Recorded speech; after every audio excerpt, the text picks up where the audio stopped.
Querido Deus, nós nos colocamos em Tua santa e gloriosa presença nesse momento, em oração. E dando continuidade a essa canção, nós te agradecemos, nós temos que agradecer, meu Deus, pela cruz, pela vida do Senhor, que foi derramada no madeiro. Ali, meu Deus, o Senhor nos resgatou, o Senhor nos deu a possibilidade de vivermos outra realidade, outra condição, de sermos redimidos, salvos, perdoados, libertos. Onde estaríamos se não fosse o Senhor, se não fosse o sacrifício da cruz? Estaríamos escravos, debaixo de condenação, mortos espiritualmente, caminhando para a morte eterna. Mas o Senhor nos amou. O Senhor tanto nos amou que entregou o seu Filho, que veio e tomou o nosso lugar. Deus, obrigado por isso. Obrigado porque se hoje existe alguma coisa boa em nós, é graças ao Senhor. Essa coisa boa vem do Senhor. Nós não merecemos, não somos merecedores de nada. Somos falhos, somos pecadores. Muitos de nós já errou muito, cometeu muitos erros. Mas se estamos aqui, se temos essa oportunidade, o privilégio de estar num lugar como esse, para cultuá-lo, para adorá-lo, para buscá-lo, para ouvi-lo, significa, meu Deus, que nós podemos mudar, nós podemos nos arrepender, nós podemos fazer escolhas diferentes, nós podemos, através de escolhas e decisões baseadas na verdade, na palavra, curar o nosso destino, escrever uma nova história, deixar um legado de bênçãos e promessas. Ajuda-nos, meu Pai. Eu oro para que a misericórdia do Senhor nos cubra. Eu oro para que o Teu sangue nos purifique. Eu oro para que a Tua palavra, meu Deus, ilumine os olhos do nosso entendimento.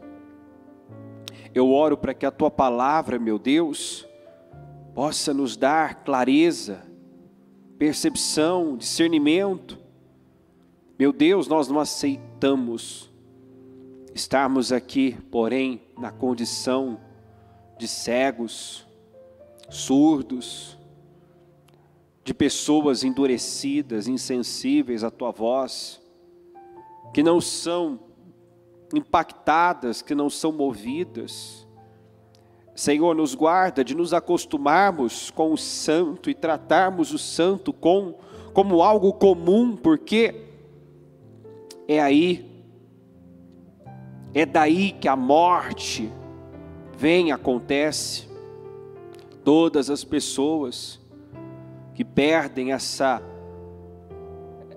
noção do santo, que se acostuma com o que é santo, que se, meu Deus, acostuma tanto ao ponto de tratar como comum, algo normal, não valorizar, trabalha para perder, não dá honra devida, não valoriza, despreza, perde e sofre consequências terríveis. Eu peço, meu Pai, que o Senhor tenha misericórdia de nós, que o temor do Senhor nos constrange, que o temor do Senhor possa tomar os nossos corações. Nós vivemos a última hora, o Senhor está à porta, e o Senhor nos recomenda estarmos prontos, estarmos preparados, Pois como bem sabemos, tudo acontecerá num abrir e fechar de olhos, ou seja, não haverá tempo para arrependimento, reparação, conserto, não haverá tempo para nada. Então ajuda-nos, meu Deus, a aproveitarmos ao máximo cada dia, cada oportunidade, cada culto, cada mensagem. Senhor, nos ajuda a recolher os cestos de pães, não desprezá-los, não dispersá-los, meu Deus, porque eles serão necessários. Nos guarda, Senhor, de desprezar o mel, de não valorizar aquilo que tem tanto valor, que como Salomão disse em Provérbios, vale mais que o ouro, vale mais que a prata, a sabedoria, o conhecimento, o discernimento, as palavras do Senhor, valem mais do que ouro, prata. A verdade tem um preço, que cada um decida, meu Deus, pagar o preço dessa verdade, o preço, meu Deus, para viver uma vida de verdade, o preço para viver de forma verdadeira, porque é fácil, meu Deus, aliás, não é tão fácil assim. Paga-se um preço também por viver no fingimento, na hipocrisia, na duplicidade. O preço também é alto, mas a verdade também tem um preço. A diferença é que quando nós pagamos o preço da verdade, nós podemos sorrir para o futuro, nós podemos ter esperança. Mas quando pagamos o preço do fingimento, da fé fingida, não há recompensa alguma, Senhor, só a perda. Só há perdas, perda de tempo, perda de vida, atraso. Destinos são alterados. Senhor, eu peço, conduza essa reunião, fala conosco, que não seja mais um culto, mais uma palavra, mas que esse dia, meu Pai, que esse dia seja para todos nós um divisor de águas, porque eu creio que portais estão sendo abertos, portais poderosos estão sendo abertos, para que pessoas mudem o rumo de suas vidas, mudem a sua condição espiritual e consequentemente física, material. Nós podemos, meu Deus, mudar o curso da nossa vida de um momento para o outro, se atendermos aos teus chamados. Ah, meu Pai, que a tua palavra possa penetrar os corações. Fala conosco, fala com o teu povo. Essa reunião é sua, eu entrego lá nas tuas mãos. E se nós cometemos algo que entristeceu o Senhor, que possa impedir o fluir, o agir do teu Espírito Santo aqui, nos perdoa, Senhor. Nos perdoa, que toda barreira seja quebrada, tirada agora. Que o Senhor assuma esse altar, conduza essa reunião. Fale com todos que estão aqui, com todos que estão pela transmissão, e que ninguém saia o mesmo dessa reunião. Que eu seja apenas um instrumento nas tuas mãos, e que a obra do Senhor seja feita nos corações, que corações sejam tocados, trocados, regenerados, que vidas sejam transformadas, que a tua palavra possa constranger, meu Pai, a mudanças, a transformações. É o que eu peço. Eu consagro tudo ao Senhor e tomo posse de um trabalho poderoso, libertador, em nome de Jesus, em nome de Jesus, em nome de Jesus, amém. Amém. Sentem-se, por gentileza.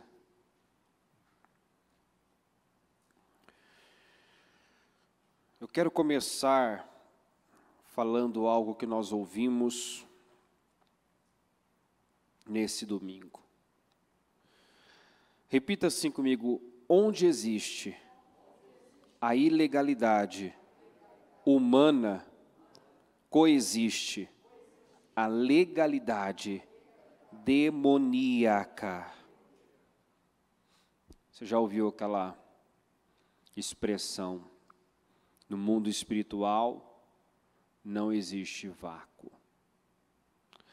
Quando você não ocupa o seu lugar, quando você não se coloca na brecha, quando você abre portas, o mal entra. Deus tem falado desde dos meus projetos de conquista sobre fechar portas, né? Inclusive, quando essa palavra veio, foi com base naquele texto da viúva que recebeu a direção para ir, fechar a porta, e só então começar a deitar o azeite nos vasos emprestados, ou seja, para a unção fluir. E ali fala de uma unção de multiplicação. Para que essa unção possa fluir, portas precisam ser fechadas. Então Deus tem falado sobre isso, fechar portas, obedecer ordens simples, tirar toda a contenda da sua vida. Porque quando uma promessa falha, na verdade ela não falhou, porque a palavra não volta vazia. A palavra, ela prospera e cumpre o seu propósito. A palavra é viva. Passarão os céus e a terra, mas as minhas palavras não passarão. As promessas estão de pé. Deus continua o mesmo. Ele continua fiel, cumpridor da sua palavra, das promessas que nos faz. Então, se algo não está acontecendo, se Deus não tem podido fazer, se a unção não tem podido fluir na minha vida, é porque há portas, possivelmente não foram fechadas, situações que não foram reparadas. Certamente há uma causa, pois como diz a Bíblia, aqui em Provérbios 26, 2, como o pardal que voa em fuga e a andorinha que esvoaça veloz, diga comigo assim, a maldição sem motivo justo não pega. A maldição sem motivo justo não pega.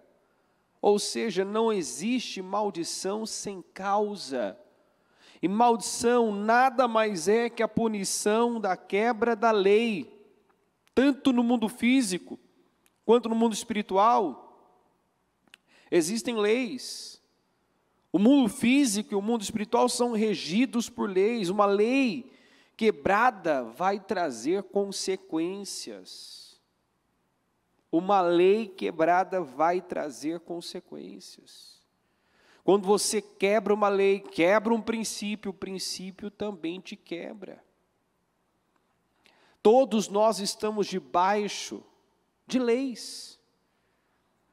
A Bíblia diz que enquanto houver dia e noite, frio e calor, haverá semeadura e colheita. Ou seja, o que o homem plantar, isso ele também vai colher. Gálatas 6,7 diz assim, todo mundo conhece bem esse texto, mas nós não podemos apenas ter um conhecimento, ensinado, um conhecimento teórico. Eu preciso saber que sei.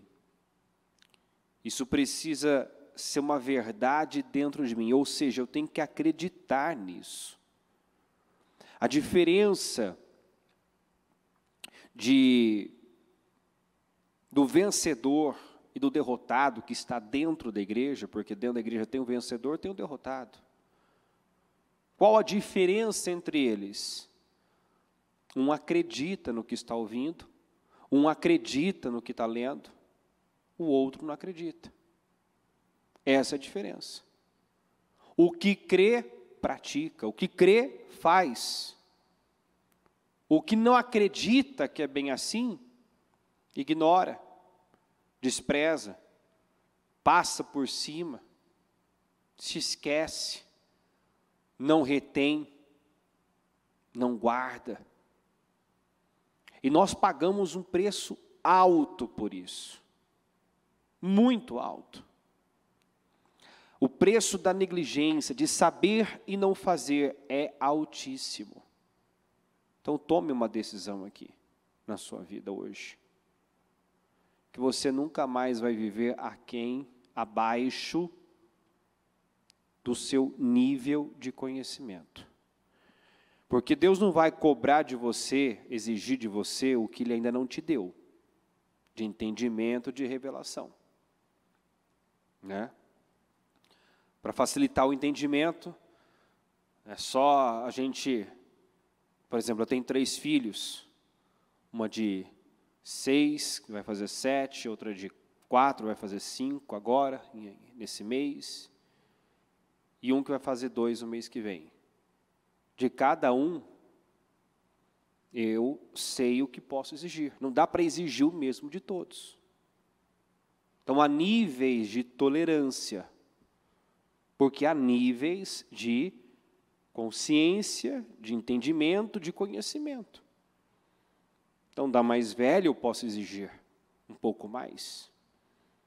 Da do meio, eu também exijo, mas não como eu posso exigir da mais velha. E do pequeno, muita coisa ainda passa, né? Toleramos, porque não tem como. Né? Você até corrige, disciplina, mas você tolera, porque não tem entendimento. Outras atitudes que o pequenininho faz, já não dá para tolerar, se as mais velhas fizerem. Então, é da mesma forma, Deus vai nos dando entendimento, conhecimento, e à medida que nós vamos recebendo mais de Deus, Ele também espera mais de nós. O nível de tolerância vai diminuindo. E chega o ponto, né, como nós vemos Deus falar com o povo, deixando claro para o povo de Israel, que Ele estava expulsando os cananeus, o povo daquela terra, não porque eles eram bons, não porque os hebreus eram bons ou mereciam, mas porque a maldade deles atingiu a medida. A maldade do povo da terra atingiu a medida. Né? E quando o mesmo aconteceu com o povo hebreu, o povo de Israel, o juízo veio da mesma forma. Né? Porque eu posso ser cristão, mas se eu não estou vivendo de acordo com o que eu sei, há uma longanimidade, Deus nos dá tempo e envia mensagens, palavras, para nos levar ao arrependimento? Sim. Mas quando Ele entende que uma pessoa não quer mudar, não está aberta à mudança, muitas vezes por amor, isso é por amor, Ele mexe nas circunstâncias, Ele altera as circunstâncias. Quando a palavra é o bastante, Ele mexe nas circunstâncias. Para quem sabe assim, através de um choque, através de uma perda, a pessoa possa considerar o que Ele está falando. Levar a sério, entender que com Deus não se brinca. Como diz aqui, ó, não se deixe enganar. Vamos repetir? Não se deixe enganar. De Deus não se zomba. De Deus não se zomba. Nós não podemos zombar Deus.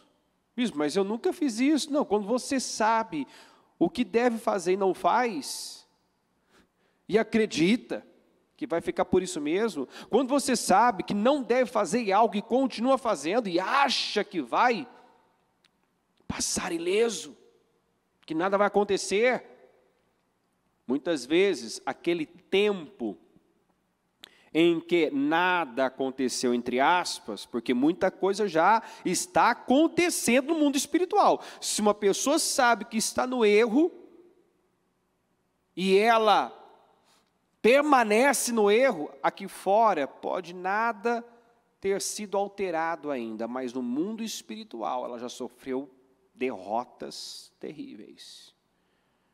Porque tudo primeiro acontece no plano espiritual. O diabo não vai assistir você cometendo erros conscientes e ficar quietinho. Não, ele vai fazer o que ele fez, por exemplo, com Jó. Você vê que ele não tinha do que acusar Jó. Porque o próprio Deus deu testemunho de Jó, dizendo que ele era um homem justo, íntegro, que evitava fazer o mal. Mas você vê que o diabo, ele é especialista em acusar, né? E ele colocou para Deus que a sua fidelidade, a fidelidade do Jó a Deus, era uma fidelidade por conveniência. Então ele vai ficar buscando, ele está ali buscando, sempre, né, algo para levar diante de Deus como acusação. Entende? Então, o diabo precisa de uma legalidade para agir.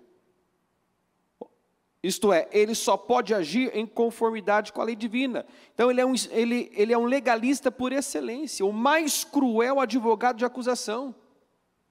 E está continuamente pleitando seus direitos diante de Deus. Opa, Senhor, Deus, aquela pessoa está no engano, aquela pessoa está na mentira, aquela pessoa não é verdadeira, ela está escondendo algo. Ele vai se aproveitar dessas legalidades. Então, onde existe a ilegalidade humana, ou seja, se você pisou na bola, se você cometeu uma injustiça, se você cometeu um erro e tem consciência disso, lide, confesse, repare, não creia na mentira que o diabo conta desde o princípio. Qual mentira? Certamente não morrerás. Certamente não morrerás. Não é bem assim, né? Comigo vai ser diferente. A pessoa que pensa dessa maneira, ela vai colocar força para fazer o que não é possível por toda a vida. Nós já ouvimos isso, uma coisa errada pode durar muito tempo para a própria desgraça da pessoa. Não pense que isso é vantagem. Ninguém descobriu, ninguém sabe, ninguém está sabendo. Isso não é vantagem.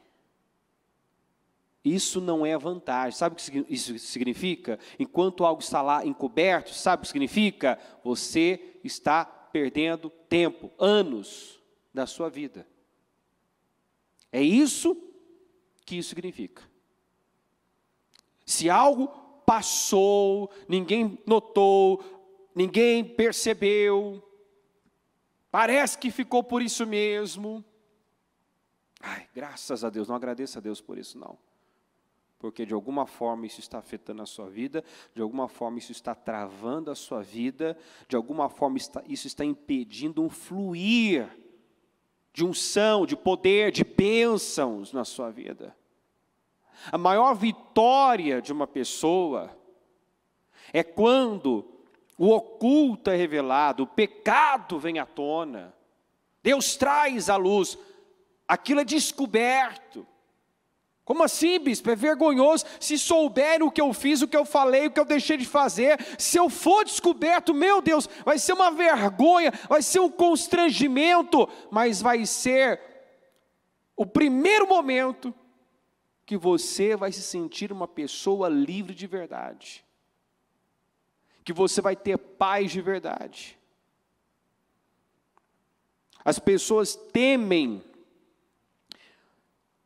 isso já é, né, comprovado em estatísticas que o maior medo do homem, o maior medo das pessoas é o medo do homem. Então as pessoas temem o que as pessoas possam pensar, falar, temem como serão vistas, temem o que, no final das contas, é irrelevante. Que se alguém souber dos meus erros, esse alguém pode me mandar para o inferno? É aquela pessoa que vai me mandar para o inferno? Que pode me condenar ao lago de fogo e enxofre? Por isso que Jesus disse, não tema o homem, que até pode, né, fazer justiça própria, se vingar, tirar a sua vida, mas se você está em paz com Deus e alguém tira a sua vida, você morre? Sim ou não? Você segue vivendo, agora vivendo eternamente. Então temam aquele que pode fazer perecer tanto o corpo quanto a alma. Muitos precisam ressignificar seus valores. O que importa para muita gente é o que não tem relevância alguma. A maldita dependência da imagem mantém pessoas escravas, porque elas não lidam, elas não confessam, elas vivem na negação, elas escondem, elas são teatrais, elas colocam força para parecer, quando deveriam estar lá trabalhando para se tornar, porque ninguém nasce pronto. E ao longo da vida, todos, né, a maioria, eu posso dizer, foi deformado. Então, quem não tem pecado, que atire a primeira pedra. Quando Jesus disse isso, os santarrões deixaram suas pedras e foram embora, porque todos tinham pecado. Todos tinham. Ninguém ousou atirar pedra na mulher adúltera, pega no adultério. Porque eles podiam não ter aquele pecado, mas tinham outros, talvez até piores, mas estava bem escondidinho, ninguém sabia. Então se passavam por santos, piedosos, irrepreensíveis, mas na verdade eram legalistas, hipócritas, sepulcros caiados, raça de víboras, e por aí vai. Aqueles que o Senhor não suportou, porque Ele esteve com pecadores, né? Ele pousou na casa do Zaqueu, Ele tocou leprosos, esteve com prostitutas, mas não suportava os hipócritas, os religiosos, que viviam de aparência, de imagem, que o exterior não condizia com o interior. Ele não suportava.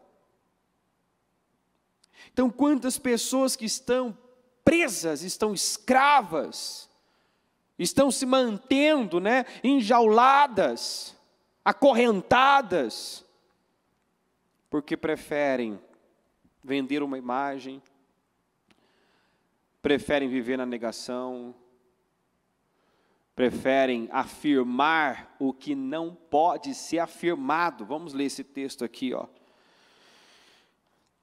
1 João 1,5.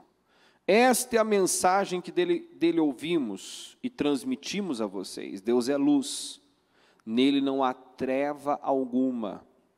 Se afirmamos que temos comunhão com Ele, mas andamos nas trevas, aí você abre um leque nesse andamos nas trevas, né? Abre um leque grande. Eu afirmo que tenho comunhão com Deus, mas ando nas trevas. Como assim? Eu não honro princípios, eu não dizimo, eu tenho mágoa, estou fechado com alguém, eu minto, faço negócios ilícitos, estou na imoralidade, estou na pornografia. Não honro os meus pais, não honro o meu cônjuge. Eu não sou responsável com aquilo que coloco nas minhas mãos. Sou um péssimo funcionário. Então, se afirmamos que temos comunhão com Ele, mas andamos nas trevas, eu poderia dar mais exemplos, mentimos e não praticamos a verdade.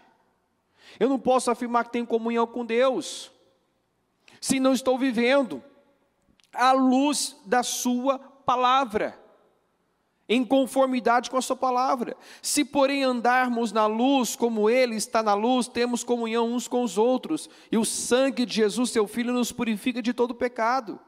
Se afirmarmos que estamos sem pecado, enganamos a nós mesmos, e a verdade não está em nós. Grave isso aqui. Quando você afirma que está sem pecado,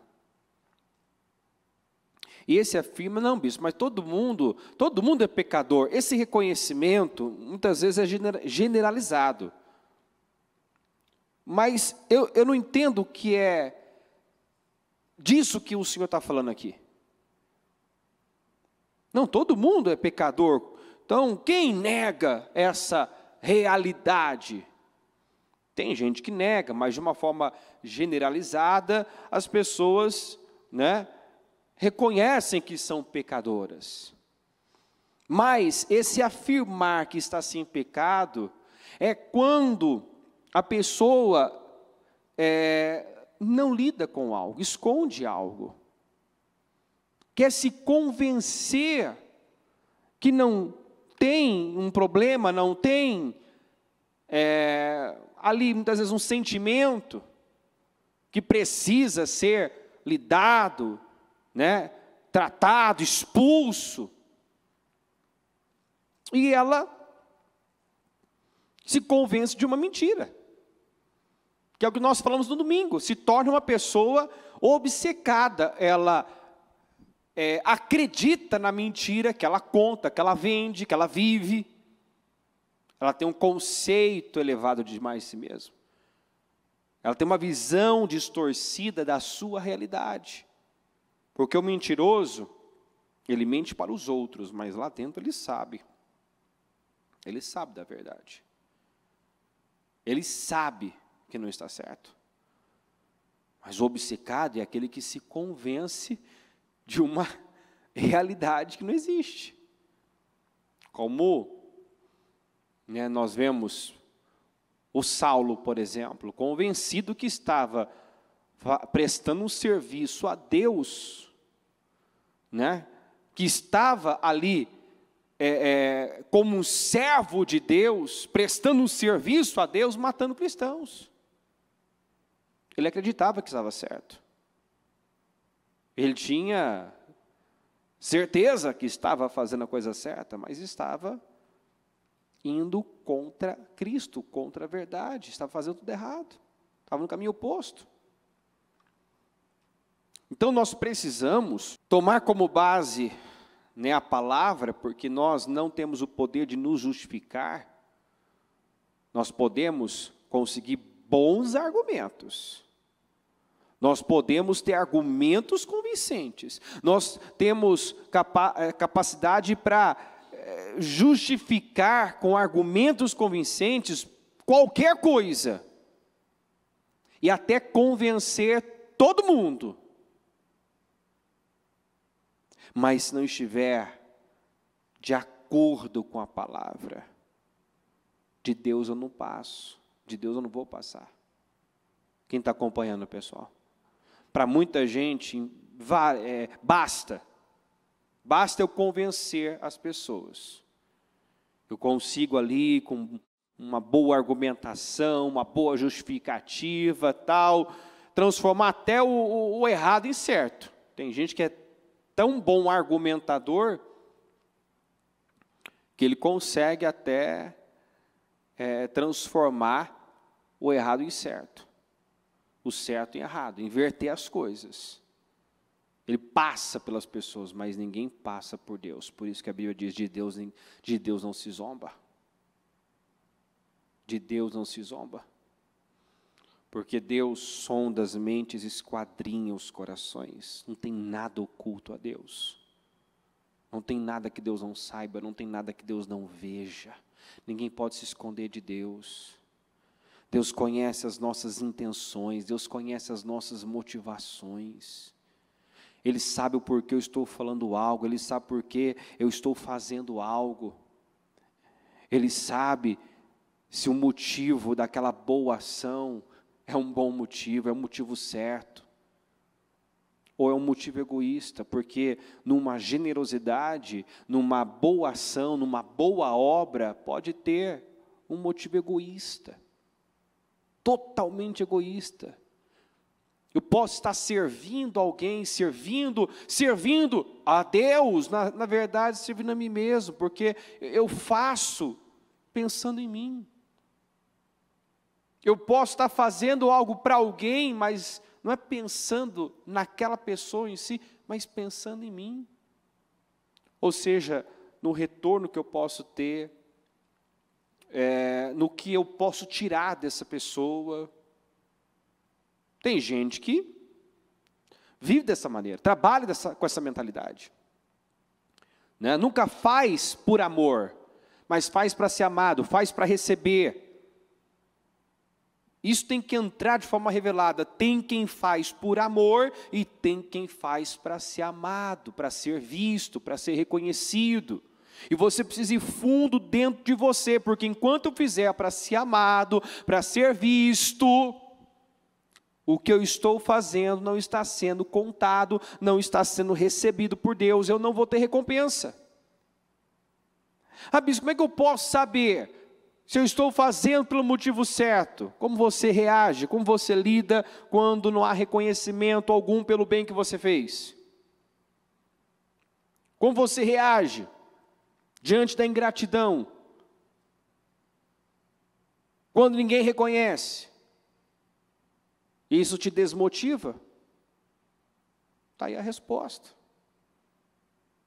Tem gente que se relaciona com Deus dessa maneira, por interesse ainda. Por interesse.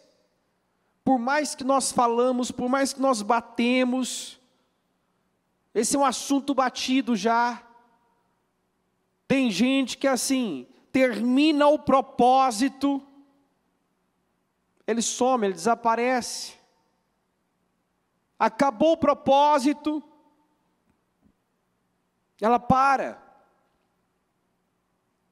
Ou seja, ou ela se decepcionou porque Deus não correspondeu, ela não teve a resposta que ela queria, né? Ou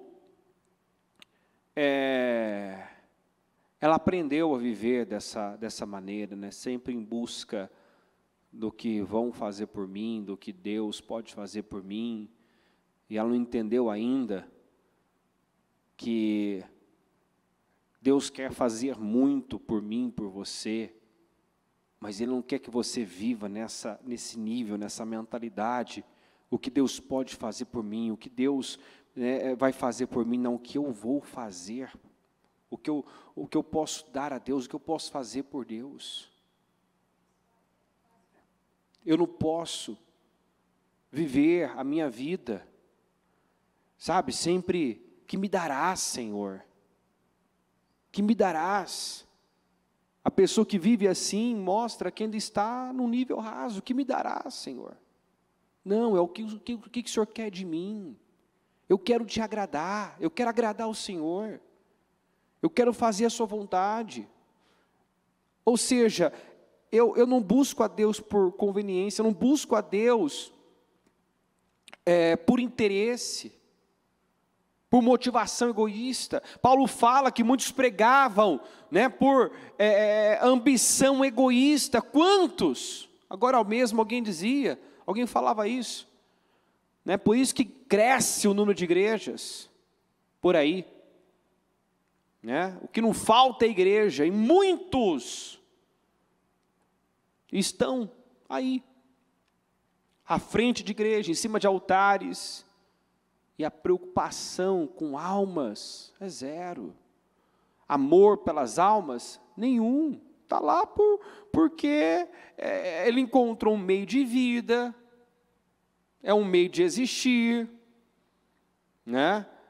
Ele está lá por status, por imagem, por aparência. Ele não está lá por missão, por propósito. Então, quantos que estão assim? fazendo, entre aspas, a obra de Deus. Mas não, o foco é Ele, a motivação é Ele, o propósito é Ele. São suas ambições egoístas. E a pessoa não vê que ela não vai chegar a lugar algum, né? Na verdade, quanto mais ela conseguir dessa forma, desse jeito, pior para ela, porque isso volta com uma maldição terrível. Ela está trazendo uma carga, um peso desgraçado para a vida, de maldição, porque essas coisas não passam despercebidas. Se tem algo que importa para Deus, é o que está dentro de nós, é as intenções, é as motivações. Então, se afirmarmos que estamos sem pecado, enganamos a nós mesmos, e a verdade não está em nós. Estamos mentindo. Se confessarmos os nossos pecados, Ele é fiel e justo para perdoar os nossos pecados e nos purificar de toda injustiça.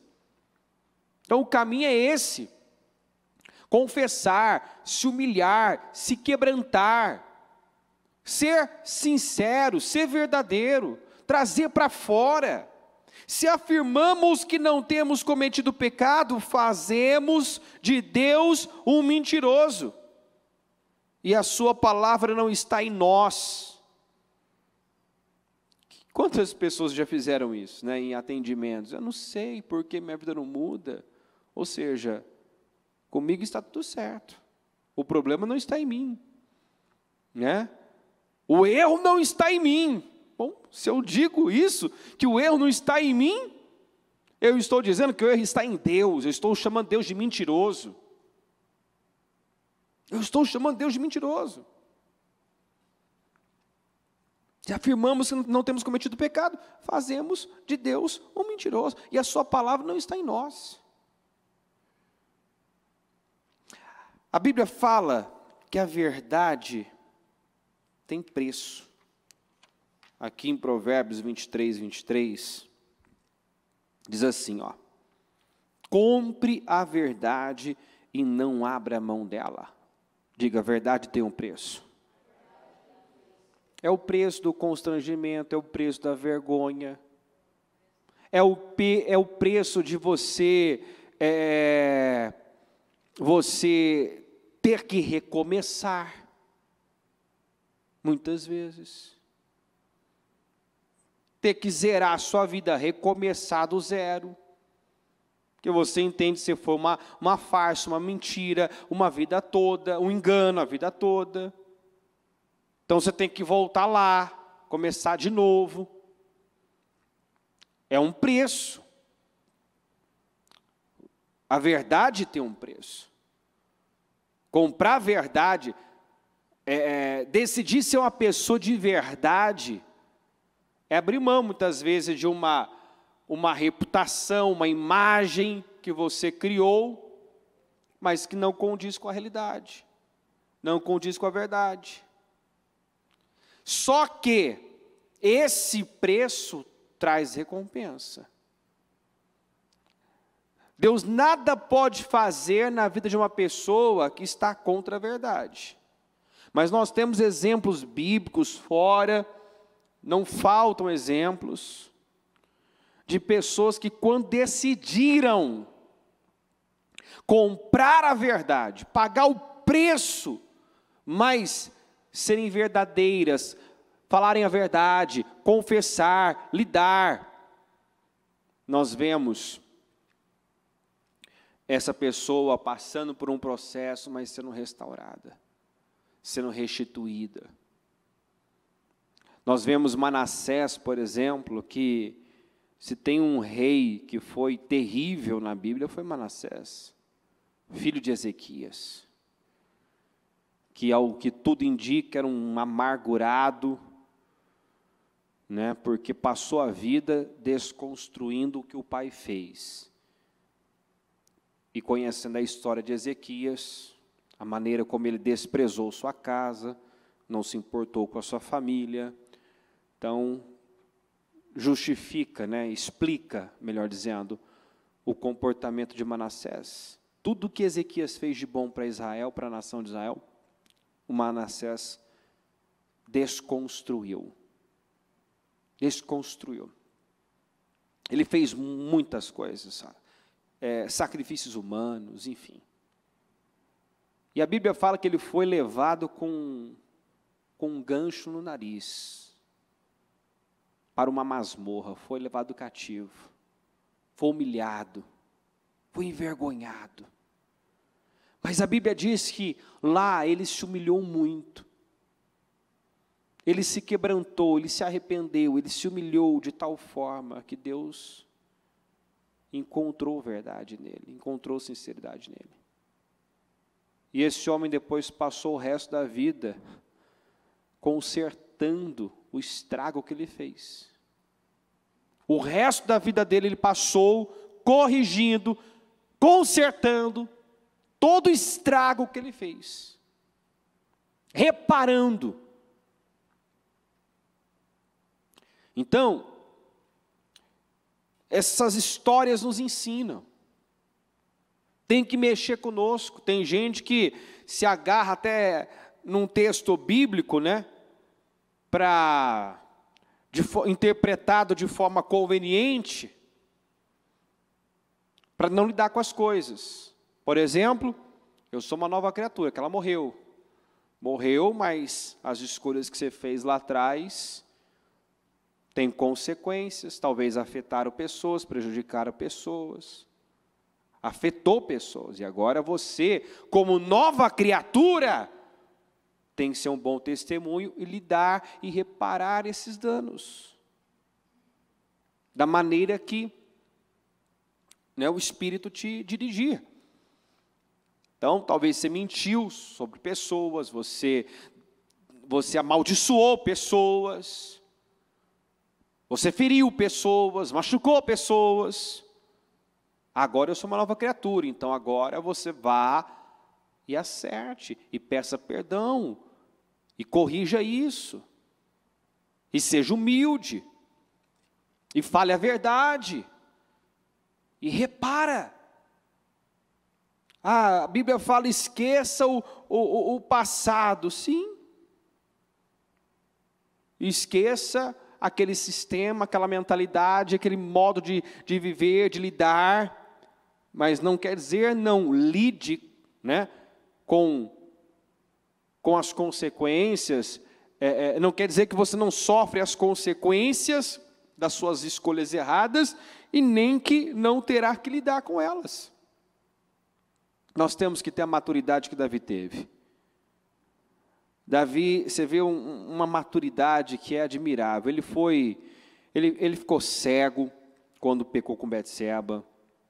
Ele sabia que era errado. Ele se deixou ser dominado por um sentimento. Foi lá, tendo todas as informações, caiu em adultério com ela, trouxe uma maldição terrível. O filho de Betseba ficou doente. Ele jejuou 7 dias por aquele filho que por fim veio a falecer.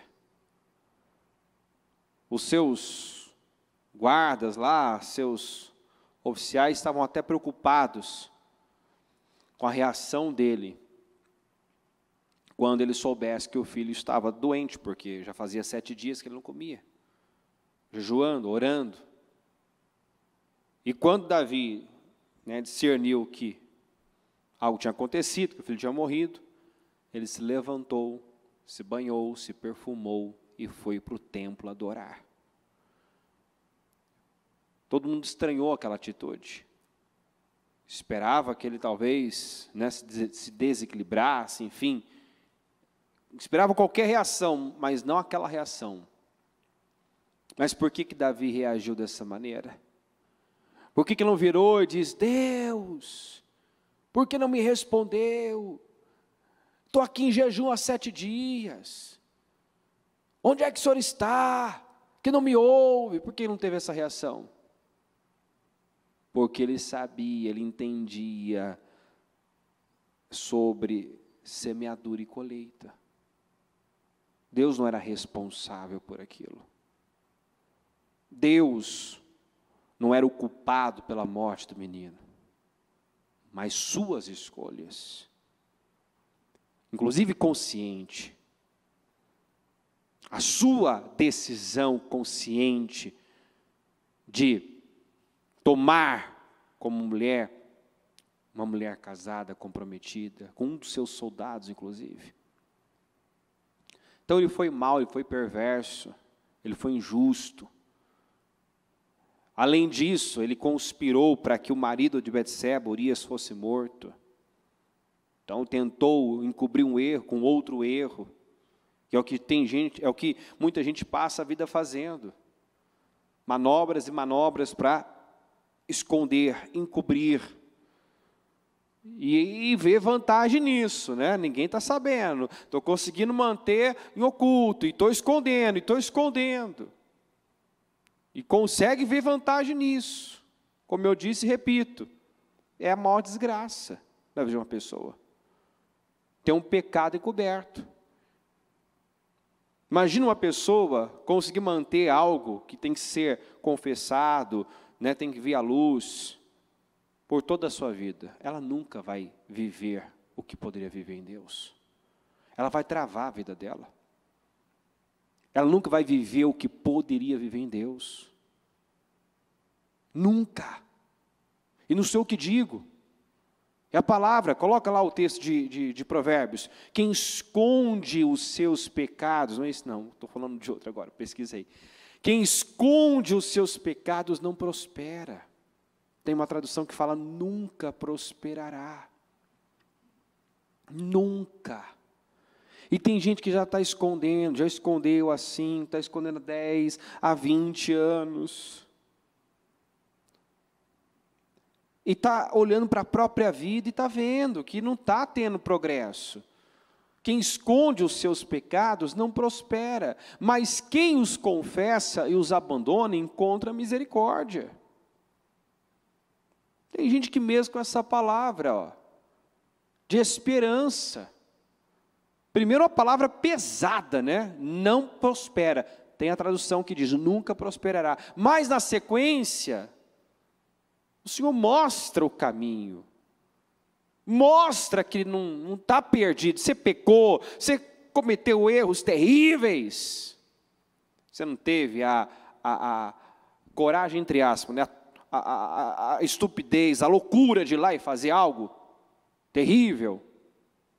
Agora, tenha humildade, tenha coragem para confessar. Porque quem confessa e abandona, quer dizer, eu não posso só confessar, eu tenho que me arrepender daquilo. E arrependimento é mudança. Você alcança misericórdia. Você alcança misericórdia e vive restauração. Tudo, naturalmente, é um processo, nada do dia para a noite. Mas quando a pessoa entende isso, para de fugir, para de se esconder, para de esconder, e começa e decide comprar a verdade, ela passa a ter paz. A primeira coisa que uma pessoa percebe, que ela vai perceber quando ela parar de fugir e comprar a verdade, ela vai ter paz. Ela vai ter paz. Tem gente que não dorme, tem gente que ele é perturbado, ele não dorme à noite. Eu lembro de uma fase de coisas que estavam erradas na minha vida que era uma angústia, era uma aflição, porque você está tentando resolver do seu jeito, na força do seu braço, você não quer ir pelas vias corretas, você acha que você tem controle sobre a situação, que você vai conseguir contornar a situação, sem que aquilo, né, seja exposto. E quando eu digo exposto, é procurar ajuda de uma liderança, falar a verdade, parar de fingir, querer mostrar para todo mundo que está tudo certo, quando não está. Quanto tempo eu vivi um inferno em vida, e não é só eu não, quantos que relatam isso? Que tiveram um tempo da vida que era uma angústia, era uma falta de paz, era uma inquietação, era uma perturbação. Por quê? Porque eu não queria confessar. Por quê? Porque tinha medo tinha medo do que podia perder, medo do que iriam falar, pensar. Por quê? Porque era dependente da imagem. Por quê? Porque era hipócrita. E o Senhor quer um povo que se importa com o que realmente importa. Um povo de valores altos. Quando tudo importa, nada significa. Deus quer que seja importante para mim e para você o que realmente é importante nessa vida. Como disse o salmista. Né? Não há na terra o que eu desejo mais. Há o que eu desejo mais do que a tua presença. Ou seja, eu quero muitas coisas, mas nada mais que a tua presença. Nós temos que chegar nesse ponto. Queira muito, você tem permissão para sonhar, mas refina os seus valores, busque esse nível de Moisés, que não quis só conhecer os feitos, quis conhecer os caminhos do Senhor, que diferente do povo de Israel, não ficou à distância não, ele entrava na tenda. Falamos recentemente do Josué. Por que Josué sucedeu Moisés? Porque ele não se apartava da tenda. E a Bíblia fala que era assim, quem quisesse podia ir lá. Mas a maioria preferiu ficar à distância. Moisés entrava na tenda. E depois que saía, Josué ficava, não se afastava. Aí você vê por que ele se destacou, por que ele sucedeu Moisés, porque foi o homem que assumiu a liderança e colocou o povo na terra. Por quê? Porque ele não só perseguiu a terra, não, ele queria muito a terra, mas ele perseguiu Deus. Relacionamento com Deus, não se apartava da tenda do encontro.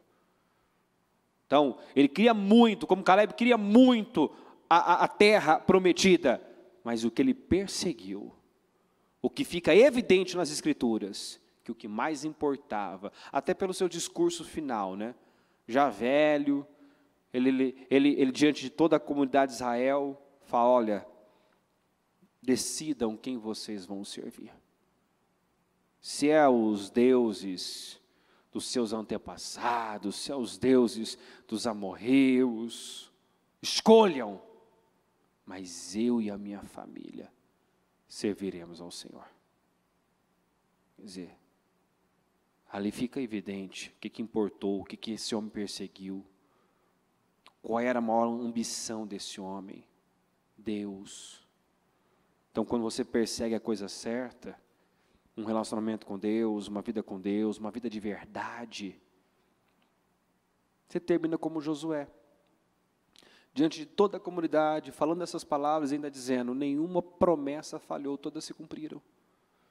Tudo que Deus falou se cumpriu. Josué terminou seus dias podendo testemunhar que todas as promessas se cumpriram, nenhuma falhou, mas porque ele perseguiu a coisa certa, porque importava para ele o que realmente tem valor.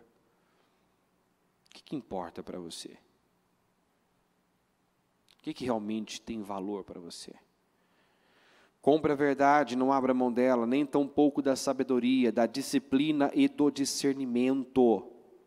Então, compre a verdade, não abra mão dela, nem tampouco da sabedoria. Sabedoria tem como princípio temor a Deus. Ninguém é sábio sem temor a Deus. Ninguém é sábio sem temor a Deus. O princípio da sabedoria é temer a Deus. Da disciplina e do discernimento. Disciplina é governo. Autocontrole, domínio próprio.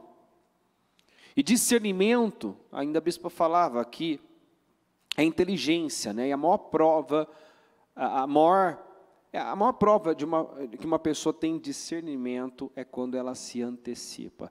A gente vê a falta de inteligência de muita gente.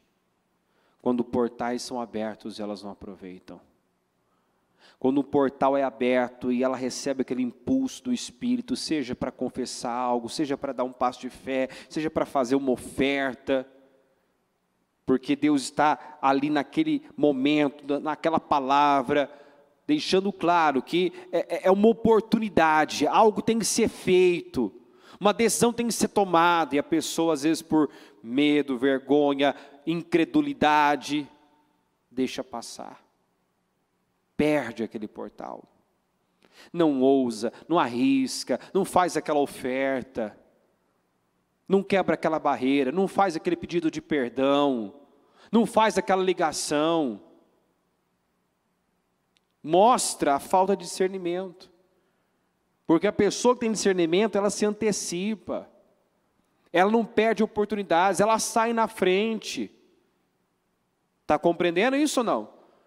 Ela sai na frente, ela não espera ser pega, ela não espera o portal fechar igual o povo de Israel, para depois, agora nós vamos subir, não sobe mais não sobe porque Deus não vai ser com vocês, Moisés disse. A Bíblia fala que eles, de forma presunçosa, subiram, pensando que ia ser fácil, olha a arrogância, pensando, antes, nós não somos capazes, o povo é mais forte do que nós somos como gafanhotos, não dá para entrar. Aí o portal fecha, eles sobem pensando que ia ser fácil. Olha que loucura, olha como o diabo cega, olha como o diabo domina a mente de muitas pessoas. Quando ela tem oportunidade de fazer, ela tem graça para fazer, para dar um passo de fé, ela não dá. Quando o portal se fecha, aí ela quer agir, aí é tarde demais. E esse povo não podia mesmo entrar na terra, porque olha a mentalidade, pensou que ia ser fácil. Se esse povo tivesse entrado na terra e Deus tivesse dado vitória a eles sobre os habitantes daquela terra, os gigantes que haviam naquela terra, eles fariam exatamente aquilo que Deus havia dito para não fazer. Teriam se orgulhado, teriam dito que foi a força do braço, porque não havia nenhuma submissão a Deus, não havia obediência, não havia confiança em Deus. Quando Deus falou, está aí a terra, agora é hora de entrar. Não dá. Não dá. Era o povo do contra. Quando tinha que fazer, não fazia. O que tinha que fazer, não fazia. O que não devia fazer, fazia. Quando quiseram, não puderam. Mas quando puderam, não quiseram fazer. Sempre fora do tempo. Determine na sua vida que você não vai ser essa pessoa. Sempre fora do tempo, sempre atrasada, ou adiantada, no lugar errado, fazendo coisa errada.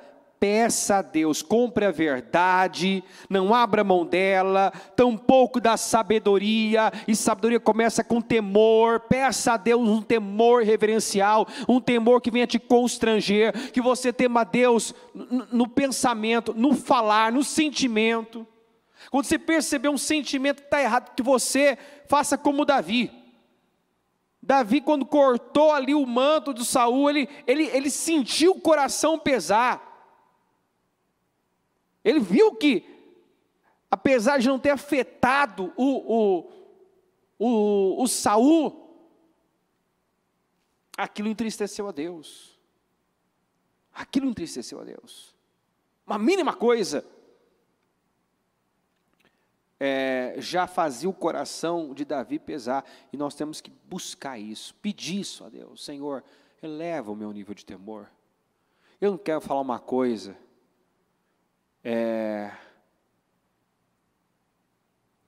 tendo outra no meu coração.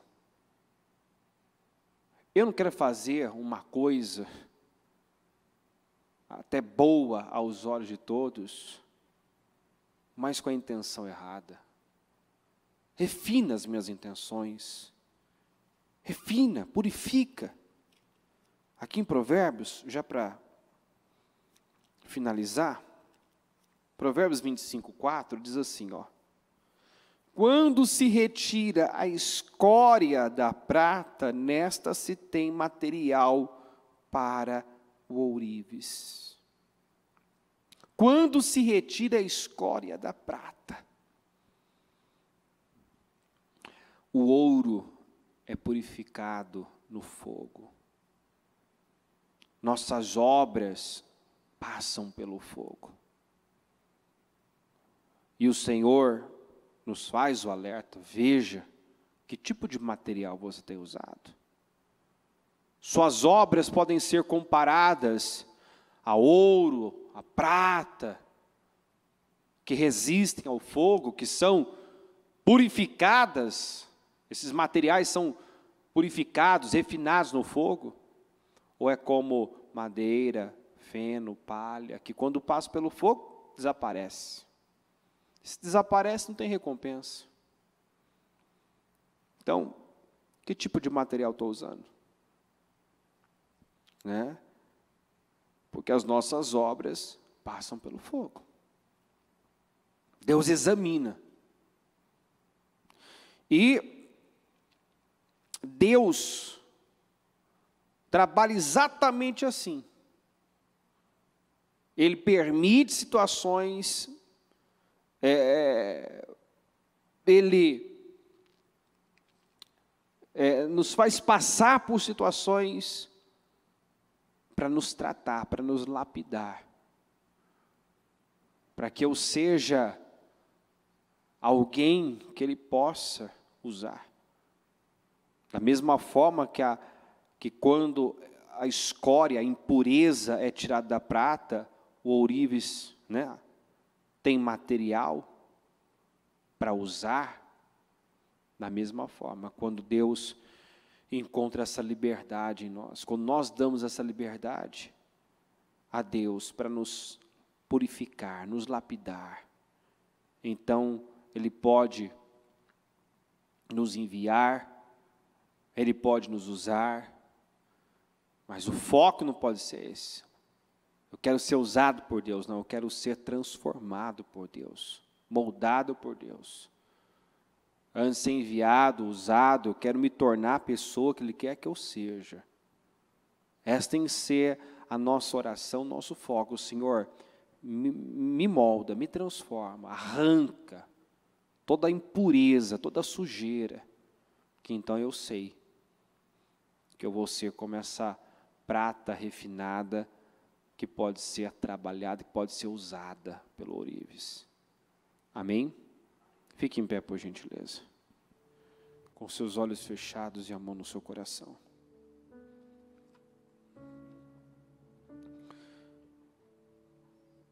Deus está mais interessado em nos transformar do que mudar nossas circunstâncias, do que mudar a nossa vida, melhor dizendo.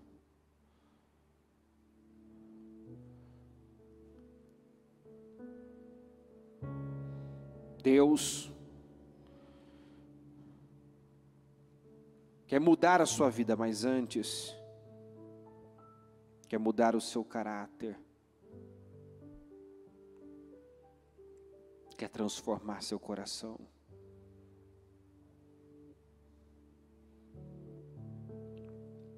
Deus tem muito para fazer, para confiar nas nossas mãos.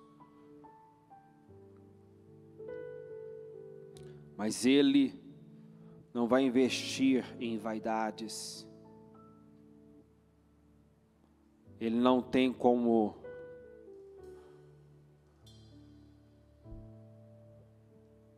não faz sentido Ele derramar, encher cisternas rachadas que não retém água. Ele não pode derramar vinho novo em odre velho. É desperdício. O odre velho não suporta o vinho novo, arrebenta. Então você tem que tomar a decisão aqui hoje. Eu não vou ser um odre velho. Eu não vou ser uma cisterna rachada.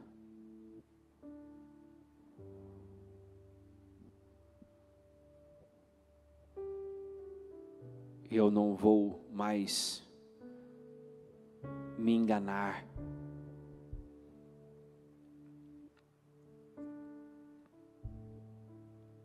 Eu vou lidar com o que tem que ser lidado e tratado. Eu vou reparar. Nesse último jejum, Deus deixou claro que está nos chamando para isso. Ele está nos chamando para isso, para restaurar as antigas ruínas, pavimentar a estrada que outras gerações vão pisar. Nós somos responsáveis pela próxima geração. É tempo de restaurar as antigas ruínas,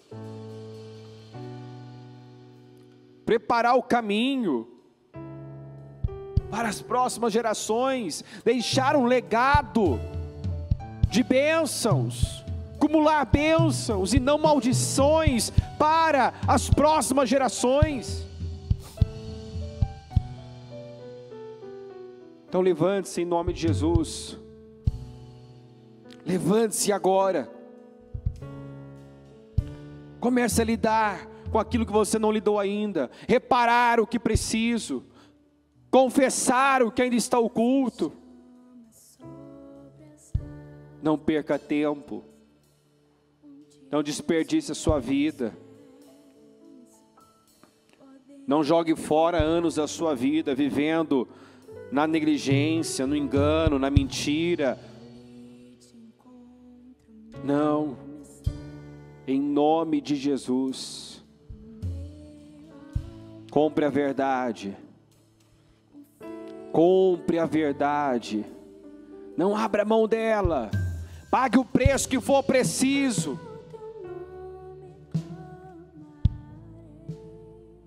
Faça tudo o que tiver que fazer. Não busque atalhos,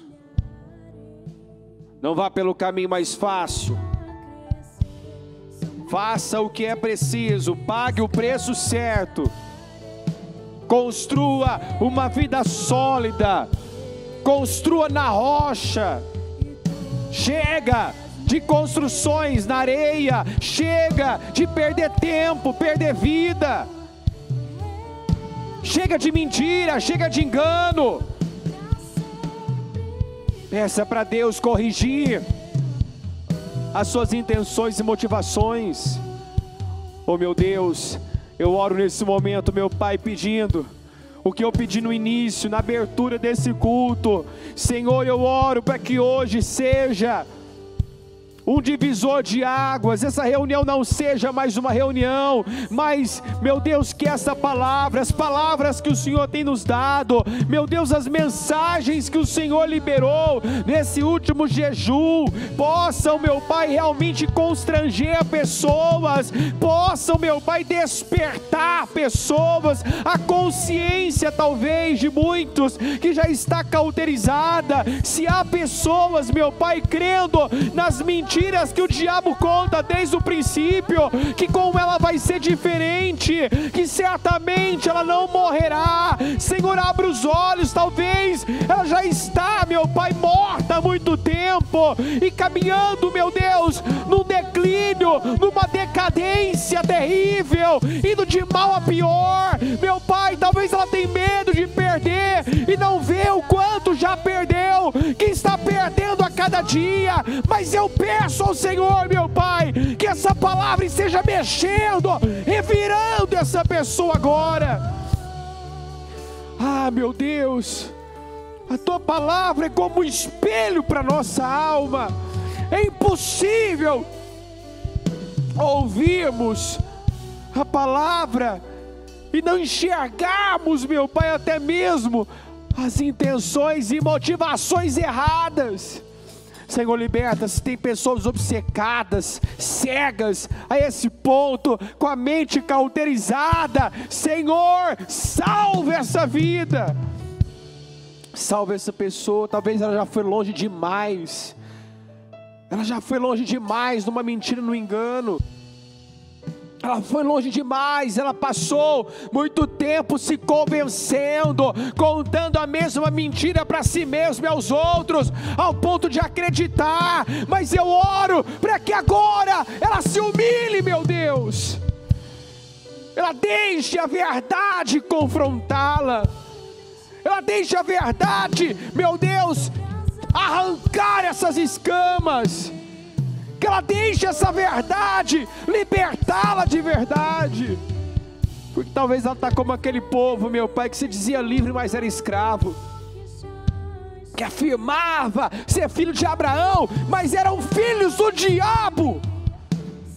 Afirmavam não ter pecado, afirmavam ter comunhão, mas andavam em trevas, eram julgadores, críticos, imorais.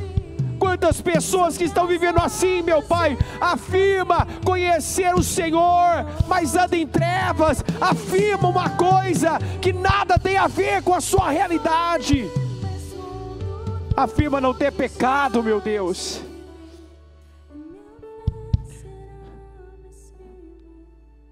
e não percebe que estão escravos do diabo, porque a libertação só acontece quando reconhecemos, quando confessamos. Faz a obra, Espírito Santo, faz a obra aqui, Jesus, faz a obra. Desde o início do ano nós temos ouvido, meu Deus, que muitos vão morrer do lado da arca, porque já se acostumaram com o santo, com o sagrado. O que é santo se tornou comum, não tem sido valorizado e honrado. Muitos têm tocado, meu Deus, de forma irreverente na arca. Tem misericórdia de nós, tem misericórdia de mim, Senhor, tem misericórdia da minha casa, da minha família, tem misericórdia do teu povo, do povo do Ministério Mudança de Vida. Tem misericórdia, meu Deus, e levanta através desse ministério um povo santo, separado.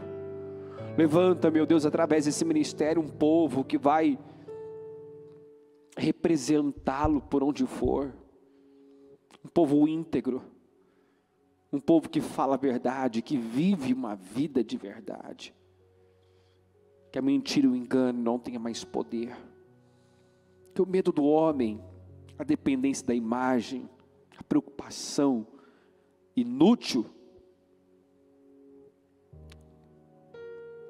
do que os outros vão pensar, que tudo isso caia por terra, Senhor.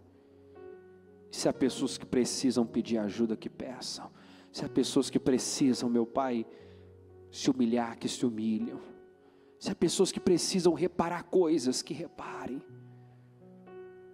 Em nome de Jesus. Eu sei que há uma graça, uma unção, meu Deus, disponível para isso. Talvez ela sabe que tem coisas que deve fazer e que é difícil para a carne dela. É como esmurrar a carne, mas ela tem graça para fazer. Ela tem graça para dar esse passo. Ela tome posse dessa unção, dessa graça, meu Deus, e coloque um fim em toda a escravidão, e passe a desfrutar da verdadeira liberdade, que ela passe a ter paz, em nome de Jesus, e que a partir de agora ela comece a viver uma restauração, um novo tempo, um tempo de glória, em nome de Jesus. Eu tomo posse, meu Pai, de muitos frutos dessa reunião, vidas sendo libertas aqui hoje, cadeias sendo quebradas, correntes sendo arrebentadas aqui hoje, que ninguém saia da mesma forma, Senhor, mas que saia um povo livre, cheio de temor, decidido, meu Deus, a comprar a verdade, custe o que custar, em nome de Jesus. Obrigado por esse dia, obrigado, meu Deus, por essa mensagem, pelas mensagens que o Senhor tem nos dado, pelos exemplos, meu Pai, que o Senhor tem usado para descortinar, para abrir os nossos olhos, para nos fazer enxergar. Obrigado, Jesus. Tenho visto tanto amor do Senhor, tanta insistência do Senhor, tanta misericórdia. Mas por outro lado, meu Deus, quanto mais o Senhor dá, menor é a tolerância, maior é a exigência. Que cada um compreenda isso. e passe a andar na tua presença com temor e tremor. É o que eu peço. Muito obrigado por tudo que fez aqui hoje. Nós te amamos. Amém, amém e amém.